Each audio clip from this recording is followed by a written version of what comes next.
É fácil sentir quando se fala de Carl Sagan. Difícil é expressar com palavras o que ele e sua obra representam.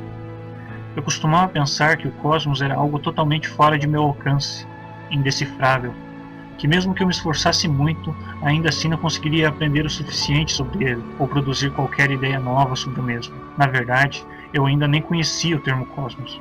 Não me lembro como chamava, mas ainda assim uma força composta por admiração, curiosidade e até mesmo medo, advindo do pífio entendimento que eu tinha sobre ele, me deslumbrava profundamente. Eu não me sentia ajustado ao mundo à minha volta e isso, apesar da solidão, parecia ser algo bom. De alguma forma, eu sabia que o que haviam me ensinado sobre o mundo, sua aparente ordem e gerenciamento, não eram verdadeiros. E não apenas em relação à visão mística e sobrenatural do universo lá fora, mas também aqui pareciam haver contradições e erros.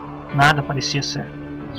Eu não entendia o porquê haviam tantos conflitos entre diferentes culturas. Onde estavam as evidências para corroborar com suas verdades suficientemente incontestáveis que sustentariam a necessidade da morte de milhões em guerras? Por que a nossa espécie deveria dividir-se em países, cores, religiões, classes financeiras? Se realmente existiam seres tão poderosos e sábios controlando todo o universo, por que ele encontrava-se em meio ao caos? Eu me questionava sobre isso e não encontrava explicação alguma. Eu queria algo que ao menos se aproximasse de uma verdade embasada por evidências reais. Queria saber os porquês, as razões pelas quais as coisas acontecem. E ainda que extremamente ignorante eu fosse sobre ciência e filosofia, eu já sabia que, porque sim, não era uma resposta plausível e adequada, e na verdade não respondia nada. Eu queria saber, mas tudo era extremamente difícil. Não haviam bases em meu intelecto para o entendimento que eu buscava, e tudo o que eu queria aprender parecia ser conhecimento em linguagem alienígena. Eu encontrava-me perdido e continuava a me perder mais e mais, entregando-me à ignorância que se encaminhava a tornar-se perpétua, arquitetada e administrada por instituições vis de um sistema mercantil escravista. Quando parecia que não havia mais possibilidades de eu entender o cosmos, ele apareceu. Eu o vi e o ouvi. Suas palavras eram doces e poéticas em essência. Traziam consigo, da forma mais inteligível possível, as respostas para as questões que vinham me perturbando há um bom tempo. Eu fiquei paralisado. Queria anotar cada palavra que aquele homem estava falando. Tudo parecia, e realmente como via saber mais tarde, tão verdadeiro e ao mesmo tempo tão bonito. De repente, bem ali diante dos meus olhos, estava um homem capaz de traduzir a linguagem alienígena que até então eu não entendia. E o melhor, ele falava do cosmos como um apaixonado fala do objeto de sua paixão, sem deixar ser tomado por ela a ponto de perder a capacidade de entendê-la racionalmente.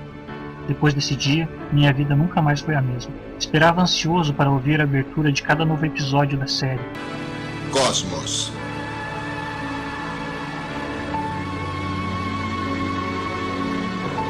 De Carl Sagan.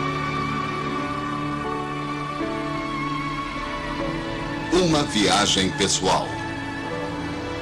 Deleitava-me com cada novo ensinamento e descoberta. Vinha saber mais tarde que o nome daquele homem era Carl Sagan.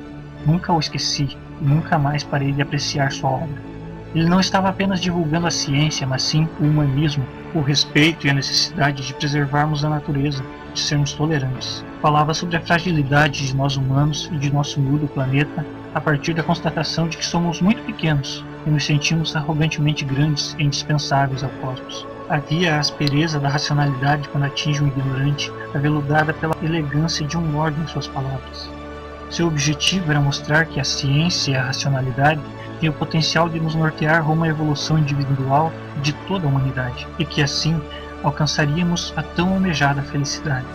Ele mantinha viva a esperança de que nossa espécie amadureceria socialmente com a melhora dos padrões educacionais e que isso rumaria-nos para um futuro onde a ciência teria papel cada vez mais positivo, nos revelando e dando-nos entendimento sobre o cosmos e o universo interior de nosso corpo, exaltando a dignidade e melhorando a vida da humanidade por meio da medicina. Sempre que oportuno, buscava alertar-nos sobre a potencial autodestruição de nossa espécie com seus estúpidos conflitos ideológicos e suas armas nucleares.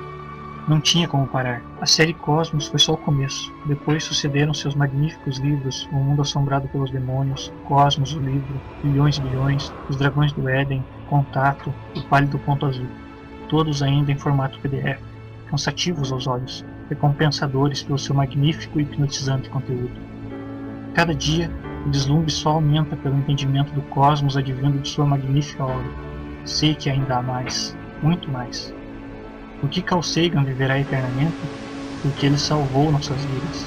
Porque Carl Sagan foi o professor que nunca entrou nas nossas salas de aula, mas ainda assim nos ensinou o imensurável. Porque a cada palavra pronunciada ou escrita, ele nos distanciou daqueles que queriam nos universalizar no senso comum.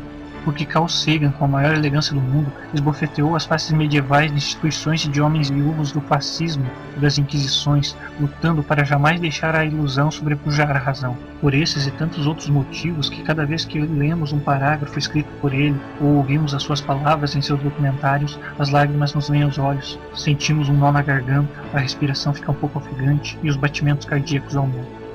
Mais do que dados científicos, Carl Sagan inunda nosso ser de poesia, uma poesia que não necessita de analogias de qualquer espécie, pois fala por si mesma. Por isso, nós amamos a obra e tudo o que representa Carl Sagan.